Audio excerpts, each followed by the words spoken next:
going on, everybody? Critical Ray back here again, and today I am going to be starting up a new review series for you guys, and of course it is one of my favorite HBO shows that's going on. I did review all of Season 2 last time it was airing, which was last year.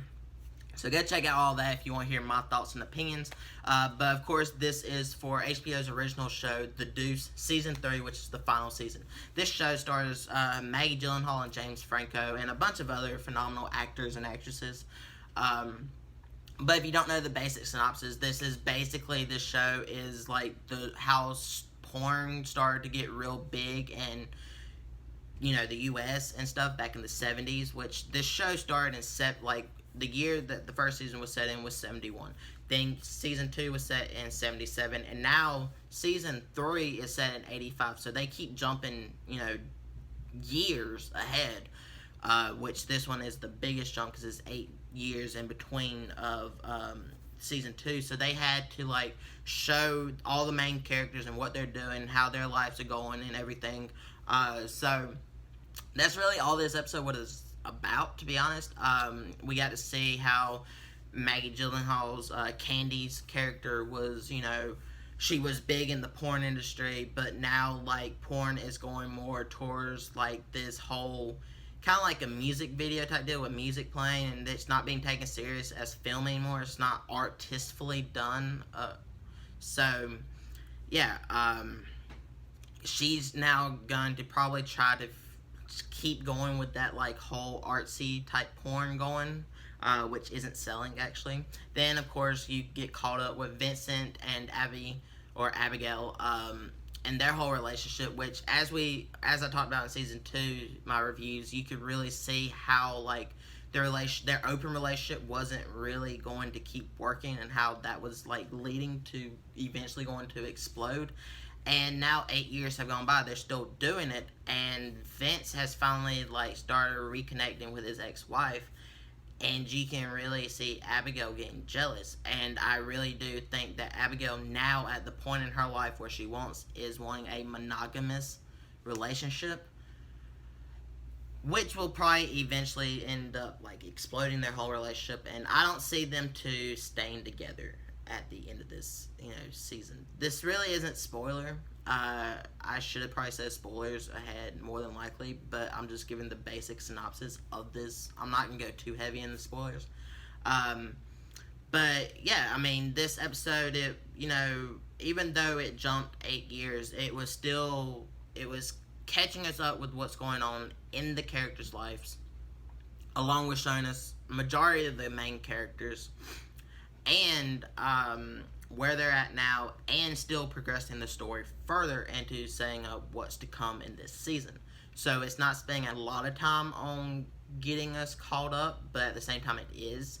It's a really good balance, which is actually a really hard thing when it comes to writing a show like this, keeping it factual, and, you know, because this show is very factual to how this all happened. Like, I imagine that the New York actually looked like this. The Deuce was actually looking like this in this time period. I imagine all this shit was going on, and, you know, they actually showed how, which I caught on to and I thought it was really fascinating, was how the big porn convention that is in Las Vegas every year, they showed how it got started, which is they piggybacked off like a GMC type deal with, like, they were showing off the new and greatest technology, and above the floor of them was the porn convention, which I found really interesting, and like it clicked that is probably how that whole convention started.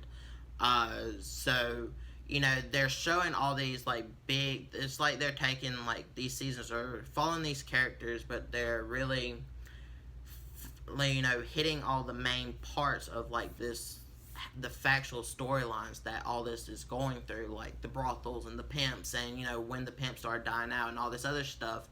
So yeah, I mean, season 3 episode 1 was a really good start to this season. I can't wait to see where this season goes. I mean, but as viewers, we are invested in these characters' lives. Of course, we want to see what happened between this time jump, and I'm sure we'll get little nuggets of like how it's going to go, and like little tidbits on like what they say and certain things that happen throughout this time jump. But this show has always told this story kind of unconventionally, and I love that for it. It's very different. It's very unique in the way they tell this story, because this story could be very, plainly told, but it's constantly changing it up by doing time jumps, looking in all these like different characters' lives and following so many main characters. Yeah, we follow James Franco's and Maggie Gyllenhaal's character the most, but there's so many other characters like Abigail. She has her own deal going on. Then we're following all like the one, I can't remember her name, but she was under Cece as like his girl, and she's now really big in the porn industry. We haven't seen Larry yet, which I'm really looking forward to seeing Larry again. I can't quite remember where he was at in the end of season 2. I just remember that he was starting to make porn instead of being a pimp and being over it. He was actually making porn. So I'm really curious to see where he's at. We saw Bobby. They covered Bobby, and of course Bobby is still fucking around and shit like that. And it's funny that they're now touching on him, because in the 80s, I remember that the AIDS epidemic was actually breaking out and stuff. So of course all these people are like getting worried about AIDS and stuff like that, and we're seeing that through Bobby's eyes, who basically manages a brothel. So he's like kind of worried that he is getting shit and stuff like that. So in that sense, it's touching on all these, like I said, key points throughout history dealing with this subject, and different characters are dealing with shit, and that's how they're telling the story, and that's what I love about this show. This episode was great. It was well paced, well shot. The lighting was perfect. Everything about this episode, like, everything fit. There wasn't any, like, scenes that I thought, okay, that could have been cut out or nothing like this. Everything flowed naturally, and everything, the storyline didn't get caught up.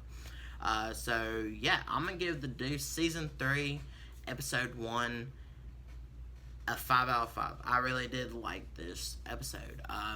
So now the Deuce is coming on Monday nights at 9. I will be uploading my review for it at 9, sometime on Monday nights. If not, it'll be Tuesday. Just because of the fact I am in film school, so if I'm doing homework or something, I can't watch it till later that night. I'll probably upload it that morning, like 1 a.m., 2 a.m. Just today, I'm getting it out later just because I was busy last night, so I didn't get a chance to watch it last night. So I watched it this morning, and now I'm getting this review up. But yeah, guys, I'm gonna give it a 5 out of 5, like I said. Comment down below and let me know what you guys thought of this episode. What do you think is going to happen throughout this season? Also, let me know what you think of my reviews. Do you have any other TV shows you want me to review? Just know I do not have cable, so if it's on HBO or like Showtime or something like that, I think I have Showtime and Stars. I'll have to get back. But anyways, just let me know of any TV shows. I can try to find a way to watch them, possibly, and I'll review them. Also, if you have any tips on my reviews and how I can get better, because I feel like I'm a little rusty with the reviews right now, because I haven't done one since Game of Thrones. So, I'm gladly open to suggestions on how to better these reviews and how you like these structured. But regardless, in the description I have links to all my social media platforms. You can click on over there for updates on the channel, about my personal life, things I'm doing down here in Florida, just things I'm doing like in film school and stuff like that. You can follow me over there, and I do post stuff about that shit. So if you want to follow me and keep up to date with everything, follow me over there. And anyways, guys, if you like this video, hit that thumbs up button, because it really does help me out. Also share with all your friends, family, everyone that you know, and any people that you don't know. And hit that subscribe button for more awesome content like this, and a little bell icon to be notified when I upload. And I'll catch you guys in the next one. Goodbye.